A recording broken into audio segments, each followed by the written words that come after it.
Rich Dad Poor Dad, written by Robert Kiyosaki. Chapter 8. Getting Started. There is gold everywhere. Most people are not trained to see it. I wish I could say acquiring wealth was easy for me, but it wasn't. So in response to the question how do I start? I offer the thought process I go through on a day-to-day basis. It really is easy to find great deals. I promise you that. It's just like riding a bike. After a little wobbling, it's a piece of cake. But when it comes to money, it takes determination to get through the wobbling. That's a personal thing. To find million-dollar deals of a lifetime requires us to call on our financial genius.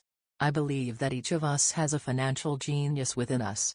The problem is that our financial genius lies asleep, waiting to be called upon. It lies asleep because our culture has educated us into believing that the love of money is the root of all evil. It has encouraged us to learn a profession so we can work for money, but failed to teach us how to have money work for us. It taught us not to worry about our financial future because our company or the government would take care of us when our working days are over. However, it is our children, educated in the same school system, who will end up paying for this absence of financial education. The message is still to work hard, earn money, and spend it, and when we run short, we can always borrow more.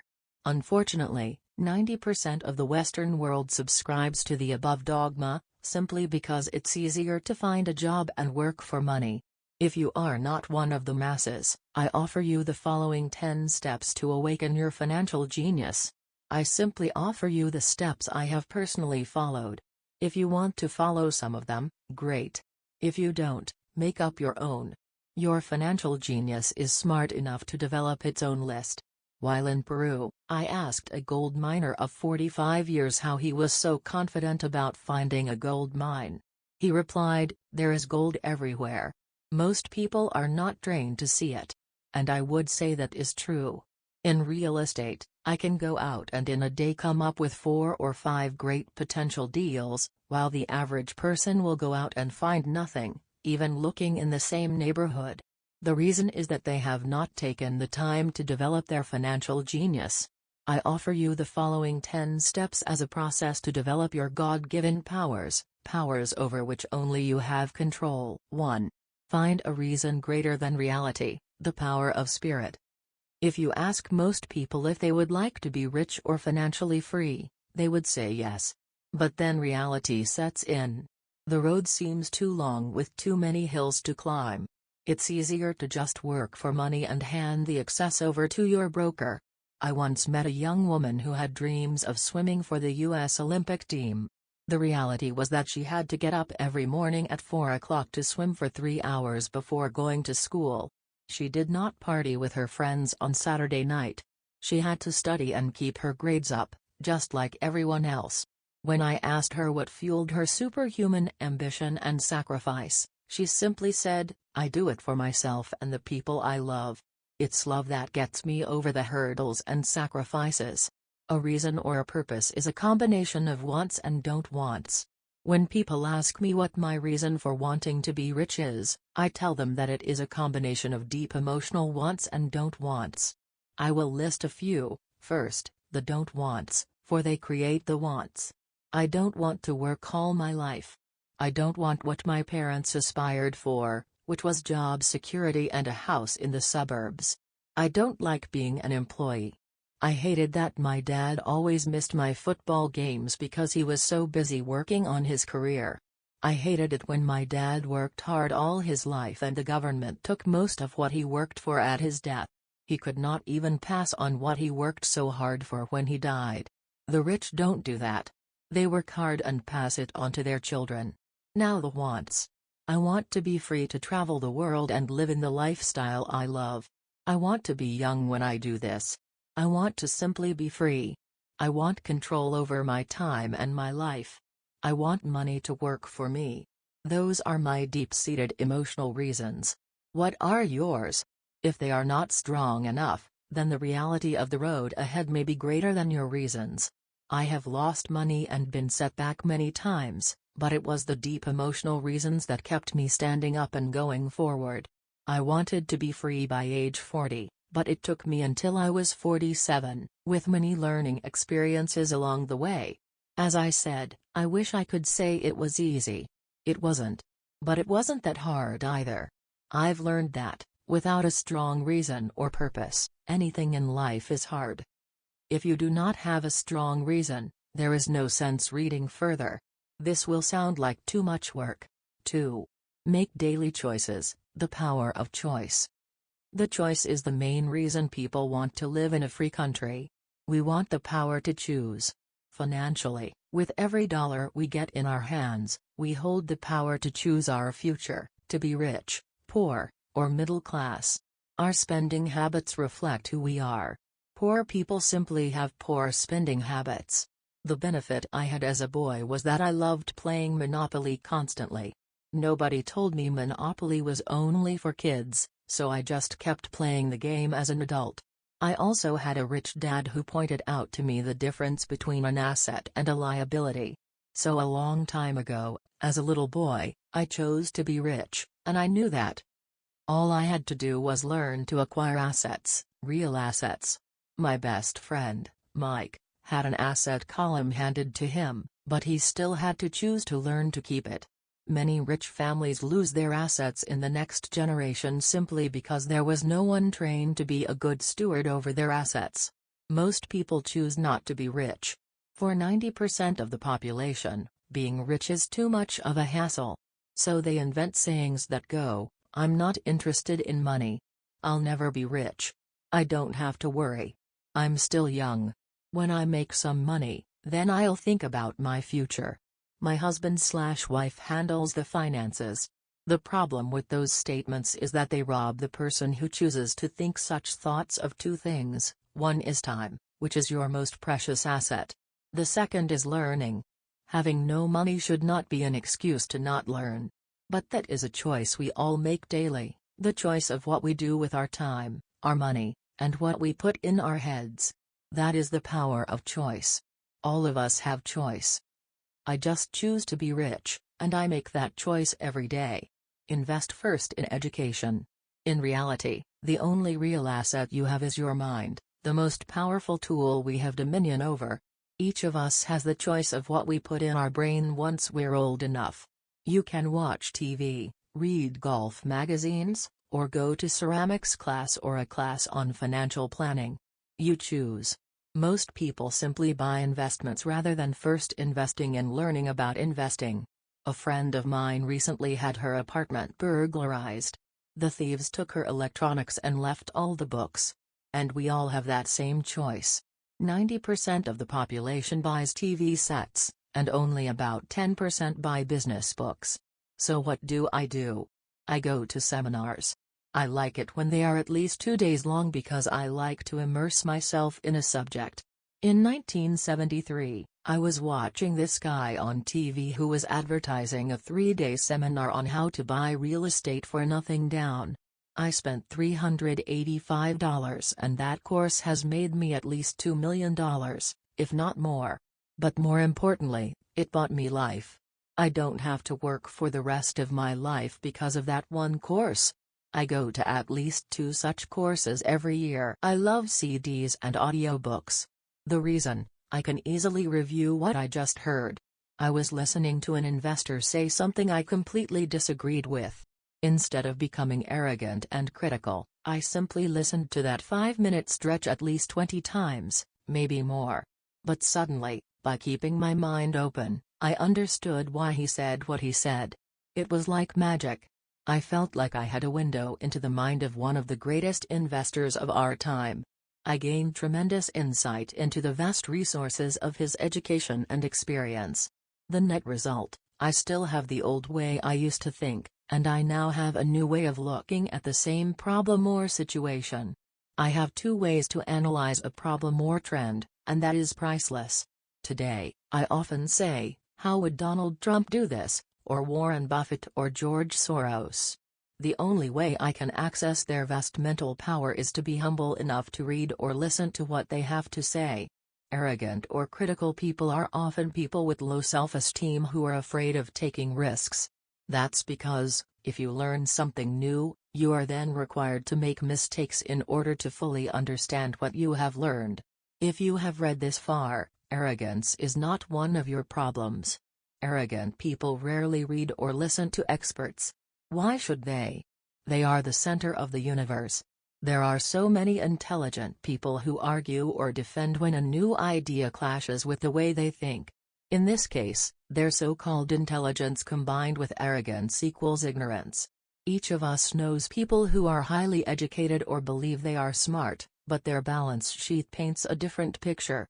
A truly intelligent person welcomes new ideas, for new ideas can add to the synergy of other accumulated ideas. Listening is more important than talking. If that were not true, God would not have given us 2 ears and only 1 mouth. Too many people think with their mouth instead of listening in order to absorb new ideas and possibilities. They argue instead of asking questions. I take a long view on my wealth. I do not subscribe to the get-rich-quick mentality most lottery players or casino gamblers have. I may go in and out of stocks, but I am long on education. If you want to fly an airplane, I advise taking lessons first.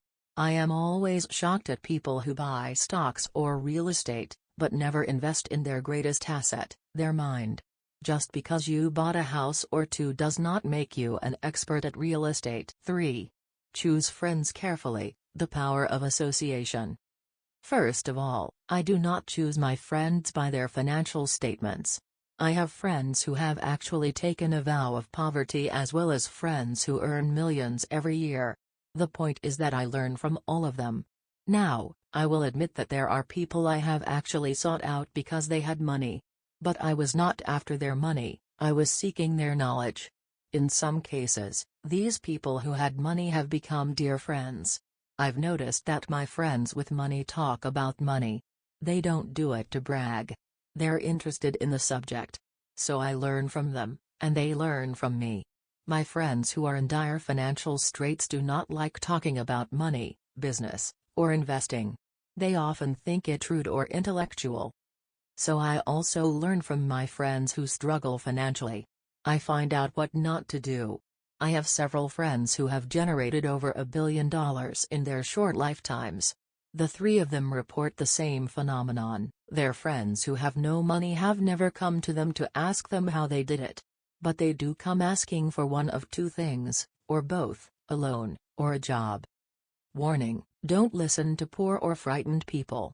I have such friends, and while I love them dearly, they are the chicken littles of life. To them, when it comes to money, especially investments, it's always, the sky is falling. The sky is falling. They can always tell you why something won't work. The problem is that people listen to them. But people who blindly accept doom and gloom information are also chicken littles. As that old saying goes, birds of a feather flock together. If you watch business channels on TV, they often have a panel of so-called experts. One expert will say the market is going to crash, and the other will say it's going to boom. If you're smart, you listen to both. Keep your mind open, because both have valid points. Unfortunately, most poor people listen to Chicken Little. I have had many close friends try to talk me out of a deal or investment. Not long ago, a friend told me he was excited because he found a 6% certificate of deposit. I told him I earn 16% from the state government. The next day he sent me an article about why my investment was dangerous. I have received 16% for years now, and he still receives 6%. I would say that one of the hardest things about wealth building is to be true to yourself and to be willing to not go along with the crowd. This is because, in the market, it is usually the crowd that shows up late that is slaughtered. If a great deal is on the front page, it's too late in most instances. Look for a new deal. As we used to say as surfers, there is always another wave. People who hurry and catch a wave late usually are the ones who wipe out. Smart investors don't time the markets. If they miss a wave, they search for the next one and get themselves in position. This is hard for most investors because buying what is not popular is frightening.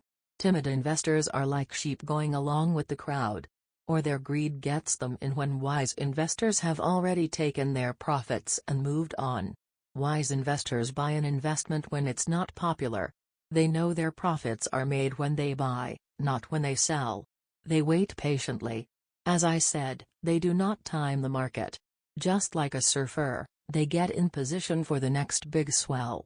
It's all insider trading. There are forms of insider trading that are legal, and there are forms of insider trading that are legal. But either way, it's insider trading. The only distinction is, how far away from the inside are you? The reason you want to have rich friends is because that is where the money is made. It's made on information. You want to hear about the next boom, get in, and get out before the next bust. I'm not saying do it illegally, but the sooner you know, the better your chances are for profits with minimal risk. That is what friends are for. And that is financial intelligence. 4. Master a formula and then learn a new one. The power of learning quickly in order to make bread. Every baker follows a recipe, even if it's only held in their head. The same is true for making money. Most of us have heard the saying, "You are what you eat." I have a different slant. I say, you become what you study. In other words, be careful what you learn, because your mind is so powerful that you become what you put in your head. For example, if you study cooking, you then tend to cook. If you don't want to be a cook anymore, then you need to study something else. When it comes to money, the masses generally have one basic formula they learned in school, and it's this: work for money. The predominant formula I see in the world is that every day millions of people get up, go to work, earn money, pay bills, balance checkbooks, buy some mutual funds, and go back to work. That is the basic formula, or a recipe.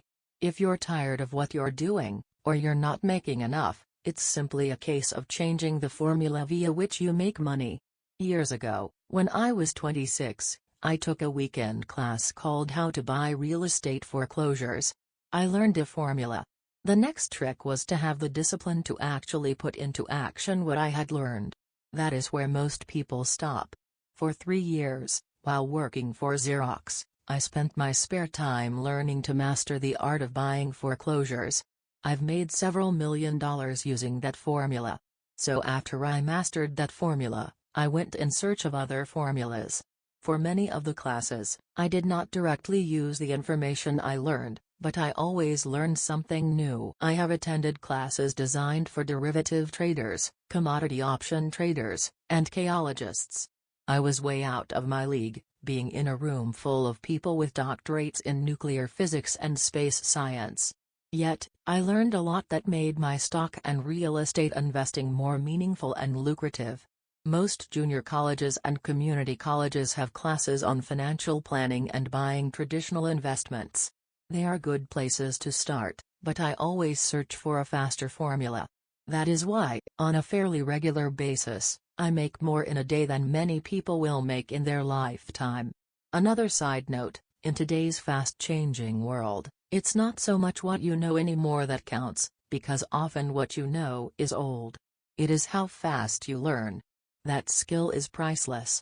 It's priceless in finding faster formulas, recipes, if you will, for making dough. Working hard for money is an old formula born in the day of cavemen. 5.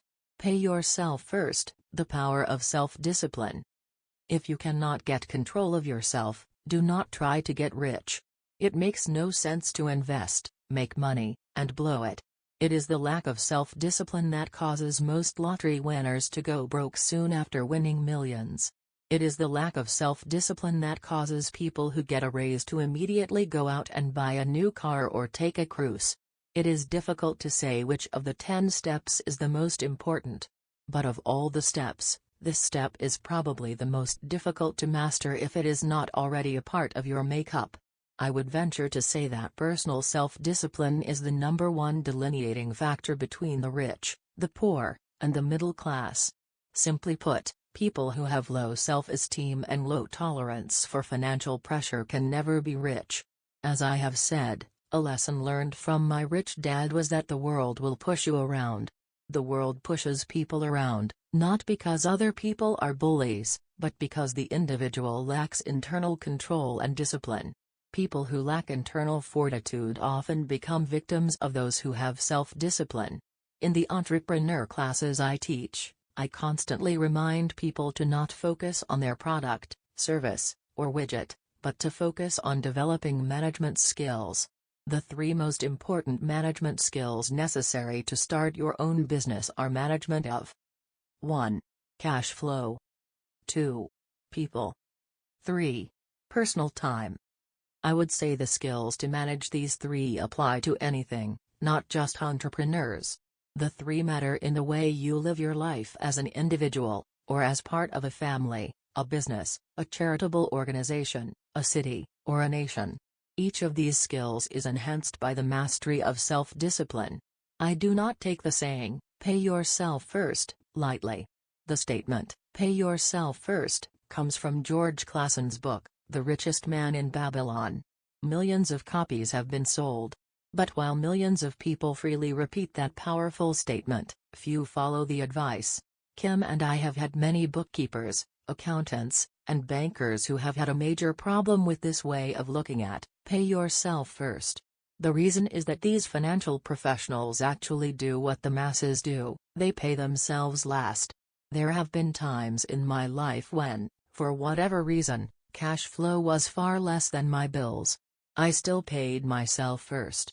My accountant and bookkeeper screamed in panic, "They're going to come after you. The IRS is going to put you in jail. You're going to ruin your credit rating.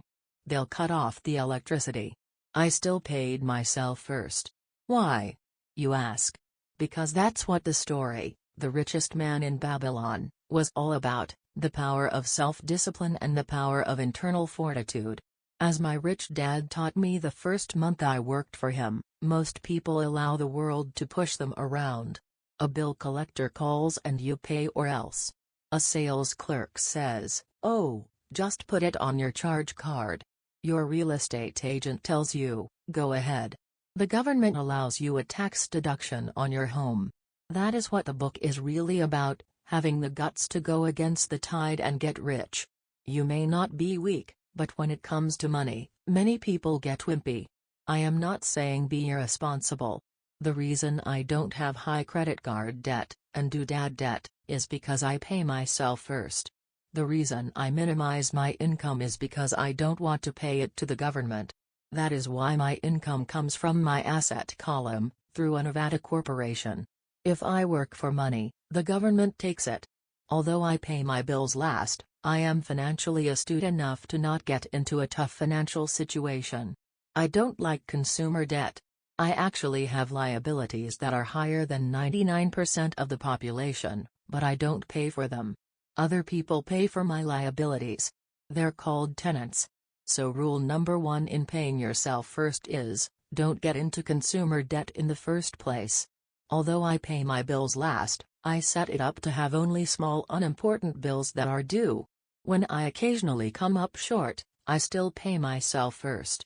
I let the creditors and even the government scream. I like it when they get tough. Why? Because those guys do me a favor. They inspire me to go out and create more money. So I pay myself first, invest the money, and let the creditors yell. I generally pay them right away anyway. Kim and I have excellent credit. We just don't cave into pressure and spend our savings or liquidate stocks to pay for consumer debt. That is not too financially intelligent to successfully pay yourself first. Keep the following in mind. 1. Don't get into large debt positions that you have to pay for. Keep your expenses low. Build up assets first. Then buy a big house or a nice car. Being stuck in the rat race is not intelligent. 2. When you come up short, let the pressure build and don't dip into your savings or investments. Use the pressure to inspire your financial genius to come up with new ways of making more money, and then pay your bills. You will have increased your ability to make more money as well as your financial intelligence. So many times I have gotten into financial hot water and used my brain to create more income while staunchly defending the assets in my asset column. My bookkeeper has screamed and dived for cover, but I was like a good soldier defending the fort, 4 Tassets. Poor people have poor habits. A common bad habit is innocently called dipping into savings. The rich know that savings are only used to create more money, not to pay bills. I know that sounds tough, but as I said, if you're not tough inside, the world will always push you around anyway. If you do not like financial pressure, then find a formula that works for you. A good one is to cut expenses, put your money in the bank, pay more than your fair share of income tax, buy safe mutual funds, and take the vow of the average. But this violates the pay yourself first rule. This rule does not encourage self-sacrifice or financial abstinence. It doesn't mean pay yourself first and starve. Life was meant to be enjoyed.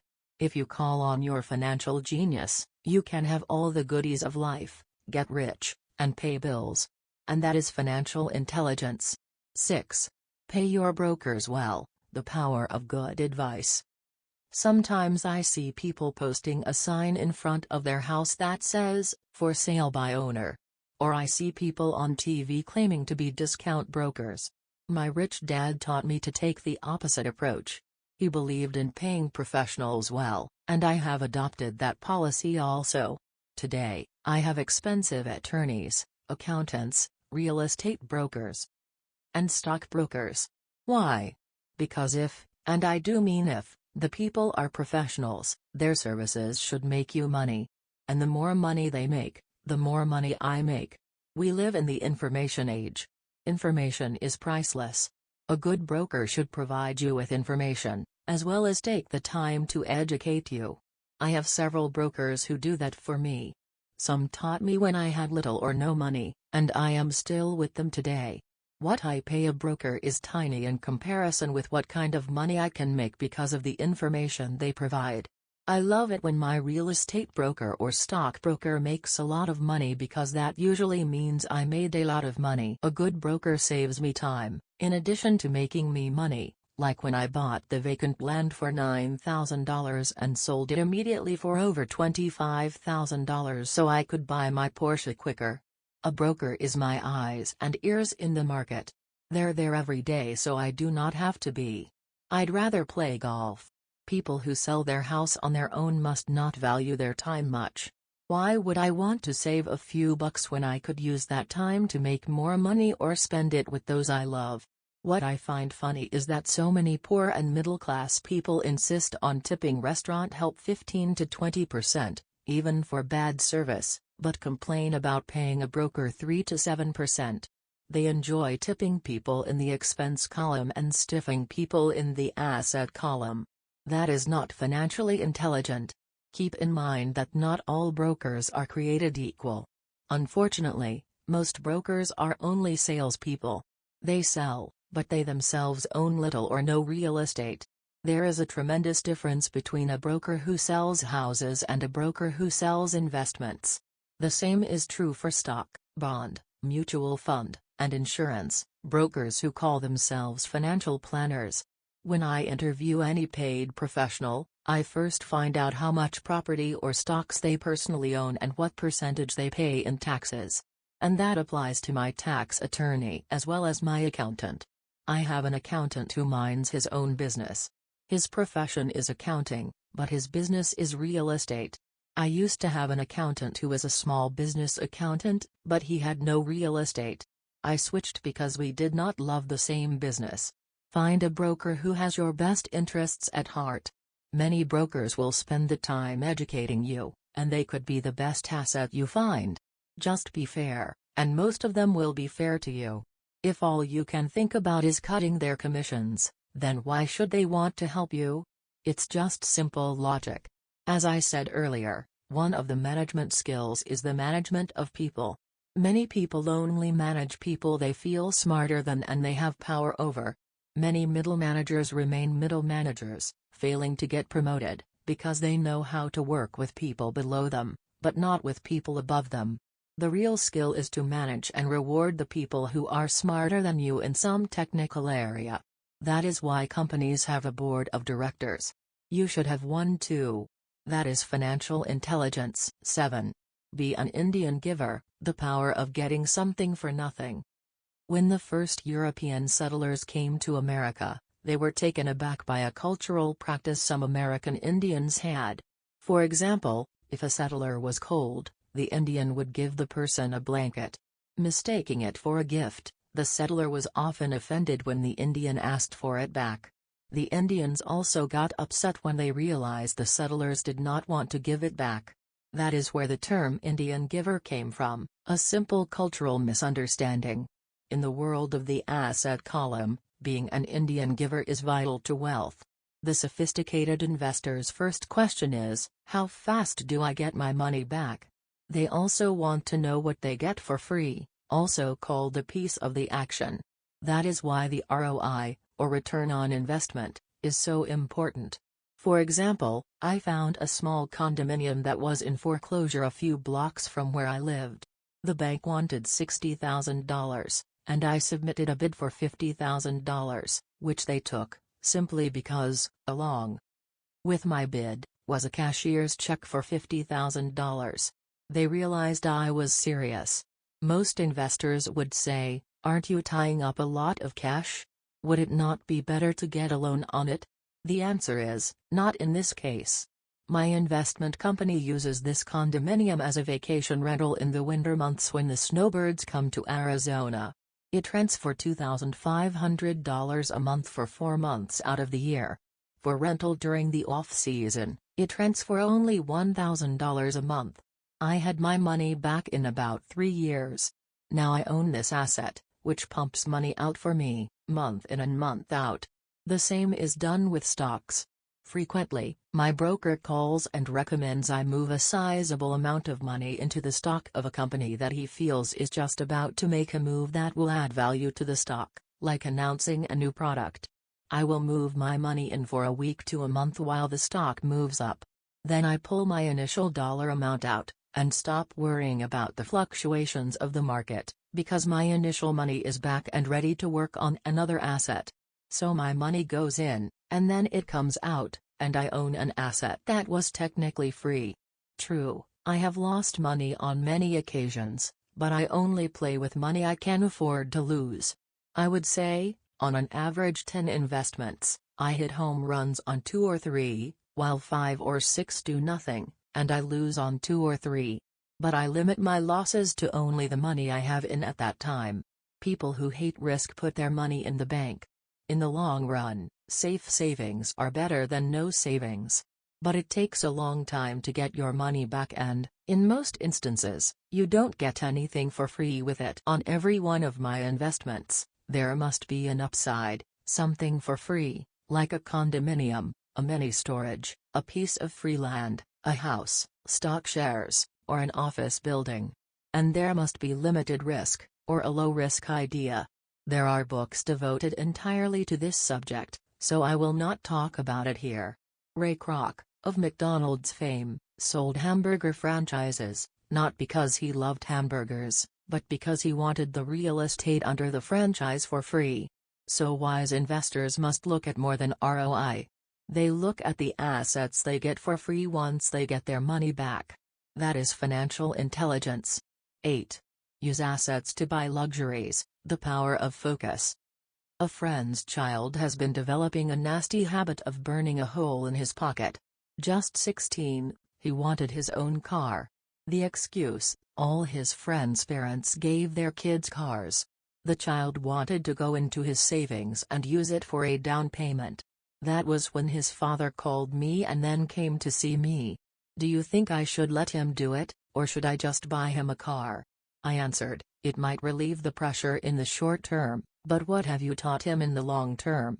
Can you use this desire to own a car and inspire your son to learn something?" Suddenly the lights went on, and he hurried home. 2 months later I ran into my friend again. "Does your son have his new car?" I asked. "No, he doesn't. But I gave him $3,000 for the car. I told him to use my money instead of his college money." "Well, that's generous of you," I said. "Not really. The money came with a hitch." "So what was the hitch?" I asked. "Well, first we played your cash flow game. We then had a long discussion about the wise use of money. After that, I gave him a subscription to the Wall Street Journal and a few books on the stock market. Then what? I asked. What was the catch? I told him the $3,000 was his, but he could not directly buy a car with it. He could use it to find a stockbroker and buy and sell stocks. Once he had made $6,000 with the $3,000, the money would be his for the car, and the $3,000 would go into his college fund. And what are the results? I asked. Well, he got lucky early in his trading, but lost everything a few days later. Then he really got interested. Today, I would say he is down $2,000, but his interest is up. He has read all the books I bought him, and he's gone to the library to get more. He reads the Wall Street Journal voraciously, watching for indicators. He's got only $1,000 left, but his interest and learning are sky high. He knows that if he loses that money, he walks for 2 more years. But he does not seem to care. He even seems uninterested in getting a car, because he's found a game that is more fun. What happens if he loses all the money? I asked. We'll cross that bridge when we get to it. I'd rather have him lose everything now than wait till he's our age to risk losing everything.